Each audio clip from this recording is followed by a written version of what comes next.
Excellent!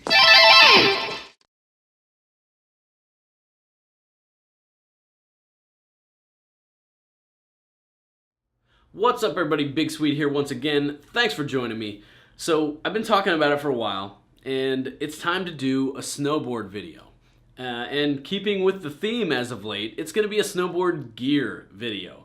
I'm a big gearhead. You know, I've always been with every activity or hobby that I've ever been involved in. You know, I've always been into not just the activity, but the gear aspect of it as well. Like, I really like to know the ins and outs. I like to know what other people use. I like to share that stuff for guys like me out there that want to know that stuff. And, you know, maybe get some feedback from you guys through the comments of what you guys like, what you don't like. I'm really into that stuff. So, you know, today we're going to do a quick rundown of my snowboard gear for this 2019 winter season. You know, I pretty much went out and bought all new gear. Growing up, as a kid, I was an avid skier. I was skiing on the mountains every winter, every chance I could get. And, you know, I dabbled in snowboarding. I learned how to do it. But, you know, back then my passion was skiing. But last year, my boys really wanted to go out and try snowboarding. And, you know, I figured, what the hell? I haven't been on a snowboard in years. You know, let me go out there with them and give it a shot. And, man, I really fell in love with it. You know, it was a challenge once again, which is something I hadn't experienced with skiing in quite a while. You know, I've been skiing my whole life, so, you know, finding challenging terrain when you've been skiing for, you know, 30 plus years, it's difficult to do unless you live in, you know, Colorado, out in the Rockies, or, you know, you're out in some mountainous area. East Coast skiing doesn't really give you that challenge, but, you know, I strapped on a board and it was challenging and fun again. So I went out and bought myself and my oldest, you know, some brand new snowboard gear. I even went out and, you know, found a used snowboard for the little Grom. He likes going out, but, you know, he likes going out for like an hour or two and then he's done. But me and the oldest, man, we'll go out there and spend all day on the mountain and love every minute of it. So yeah, brand new snowboard gear this year, and we're just gonna run down what I'm using this year. And enough talk, let's get into it. All right, so we'll start off with the outerwear and then work our way up to the big ticket items here. So starting with the pants here, we're running the DC Banshee pants here, just basic black. These are 10K waterproof. I got my, you know, season pass here. You know, really, you know, decent pants. You know, we got, you know, some zippered pockets here in the front. We got Velcro pockets in the back. You have some double Velcro cargo pockets on the side. Nice thing about these pants, a lot of times you'll get, you know, pants that maybe fit you in the waist, but they might be a little bit long. Inside of these cargo pants, there is a little kind of bungee strap that runs from the pant all the way down to the bottom cuff of the pants. So, like, you know, if they're too long, they drag in the back and get all muddy when you're walking through parking lots and start to get torn up. So with these, you can cinch up on that bungee strap a little bit, and it'll actually bring that rear cuff of the pant leg up, so it's not dragging on the ground behind you. Works really well. I like it. On the inside of the waistband here, you got Velcro straps, so you can cinch them up a little bit. I'm actually running my my Vetter Cobra gun belt on this thing. Works really good for it. All right, so for my jacket, in the past, what I'd always done is I just had like a red and black quilted flannel shirt jacket, and it works really well when it's nice outside. Doesn't work so well when the weather kind of gets crappy and it snows or rains. If it gets wet, it doesn't do anything. It's horrible, it's cold. So I figured it was time to go out and actually buy a legitimate snowboard jacket. So I found this, and, you know, funnily enough, it fits the style that I was running with before, the whole like kind of plaid lumberjack looking style, which I like. But it's a snowboard jacket. It's 10K waterproof like the pants were.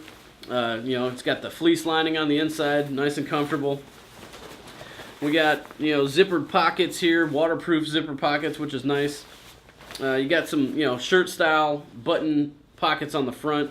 On the inside here, you got a nice pocket for your cell phone or iPad or something, or iPod or something. It's got the hole to run your headphones up if you like to listen to tunes while you ride.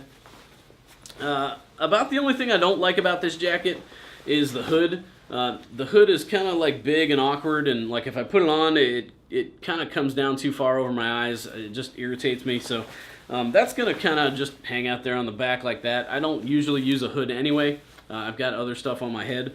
But yeah, really nice jacket. I'm digging it. I like that I could find something in the same style that what I was wearing.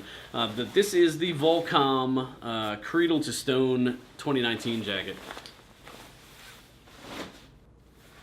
Alright, so gloves. I found these awesome Gordini GTX Stormtrooper mittens, but not mittens. I really like mittens for snowboarding just because, you know, your fingers are all together. You know, it's easier to keep your fingers warm than if they're separated. But this is kind of the best of both worlds, because with a mitten, you lose a little bit of dexterity because, you know, all your fingers are together. But with this, you know, you got most of your fingers together here, but you've also got your index finger and your thumb separate to, you know, be able to do some stuff, you know, undo a strap or, you know, zipper or something like that. So kind of that best of both worlds. You got a pocket here that you can, you know, run a hand warmer in there.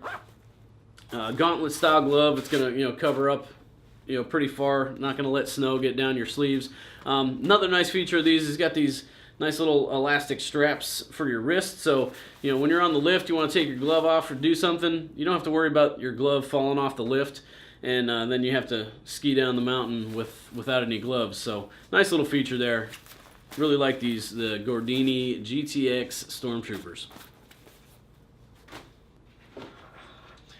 All right, so when I grew up skiing, even riding bikes, dirt bikes, you know, anything back when I was a kid, we didn't really worry about helmets all that much. You know, sometimes looking back at some of the things I did, I'm amazed that I don't have brain damage. But now that I'm older, you know, we're wiser, and I like to protect my melon. So, you know, for the head, we got the Sanbox Legend snow helmet. We got this cool kind of matte black camo look to it. You know, like I said, just something to protect the melon. Pretty comfortable. It's got, you know, venting on there, so, you know, on those warmer days, you know, your head doesn't get too hot. But, you know, good helmet. Alright, so for goggles, we're running these nice Oakley Crowbars with the Prizm torch lens on them.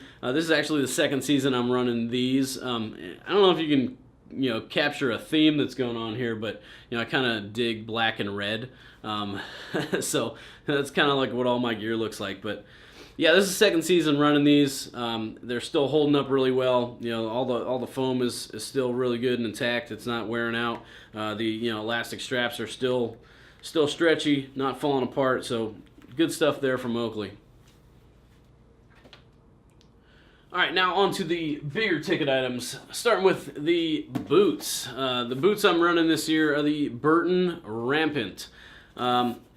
They're kind of a, you know, mid-level boot from Burton. They do have laces instead of like the quick ratcheting BOA system that they have. Yeah, I'm kind of old school. I don't mind laces. And honestly, the laces give you a chance to customize your boot a little bit more than you get with that cool ratcheting BOA system. You know, these came with just black laces on them. But like, as I said, you know, I like that black and red, that contrast of black and red. And these already have a little bit of red accents in them. So I went out and bought some red laces. And now, you know, these stand out a little bit from everybody else that's running this same boot on the mountain. You know, like I said, gives you the chance to customize your boot a little bit more than you would with the BOA system. And then finally, the snowboard. This year we're running the Never Summer Proto Type 2. Really good, kind of all-around board. You know, what some people call a quiver of one. It does a lot of things really well. I like to say, you know, the kind of the jack of all trades kind of board. You know, depending on what you like to do. You know, if you're like me and you like to do a lot of different things, maybe one day you just want to go out and kind of just cruise the mountain. You know, another day you want to really work on, you know, carving some hard turns. Maybe another day you want to jump in the park a little bit. You know, this board is going to be able to handle all that stuff. This does have Never Summer's ripsaw rocker profile, so you're going to have rocker in the middle between your feet and then camber underneath your feet. So, you know, it's kind of that best of both worlds where, you know, a rocker is going to give you that kind of, you know, really forgiving and playful kind of feel. But the downside to that is, especially for us East Coast guys, you know, when you get into the hard pack and, you know, icy conditions, those rocker boards really want to wash out. They don't like to grip on the hard stuff. Now, a camber board, on the other hand, is really great for that stuff. You know, it'll grip into that hard stuff, and you'll be able to carve turns in it, but it is catchy. It's not as forgiving if you make mistakes. So, you know, this is that kind of best of both worlds where that rocker in the middle gives you that kind of forgiving, playful feel, but you do have that camber underfoot that'll help you grip in that hard stuff. So, you know, really good kind of all-around best of both worlds kind of board here. It also is it's an asymmetric twin, so, you know, twin, it's, you know, same both ways. So whether you're running regular or switch, you know, it's the same kind of distance from, you know, board to tip, or binding to tip, binding to tail. But it's asymmetric in that the heel side cut is a lot deeper than the toe side cut. So it's really going to help you, you know, really lock that heel edge in and carve them heel side turns out. On the Prototype 2 here, we're running these Burton Mission bindings, the Mission Reflexes. Really like these bindings. Another kind of like middle of the road binding from Burton here. You know, it's going to give you a little bit of flex, but, you know, not quite as, you know, flexy as, say, like the custom, but, you know, it's going to give you that kind of nice balance between flex and control stiffness. There's no fabric on these bindings whatsoever, which I like. The ankle strap here is like kind of that injection molded plastic skeletonized look, and then you have your nice you know, toe cap strap here that really, you know, locks your boot in, gives you a lot of good control and board feel. So yeah, the Never Summer Prototype 2 and the Burton Mission bindings here. Really good combination. I'm really digging the board. Definitely liking it better than the full rockers I was running last year, and definitely more forgiving than the full camber boards that I've run in the past. So really digging it. Starting to sticker it up, as you can see. You got my boy Brett's Tatooine is Dead sticker here. Actually, really dig this one. This is from a dude on the internet called Beast Wreck. The toys were us. Never grow up, never say die. Alright, so there you have it. My snowboard gear for the 2019 winter season. Going out again this weekend. I'm going to bring the GoPro out there and try and get some good on-mountain footage. Went out a little bit earlier this year with the camera, but I wasn't thrilled with the footage, so hopefully we'll get some better stuff this time around, and we can actually put together an actual snowboarding video. That's all we got today, guys. Hit me up in them comments, man. If you're a snowboarder, let me know what gear you're using. I always love to talk gear. That's it today. We'll catch you next time. Till then, live life and have fun out there. Excellent!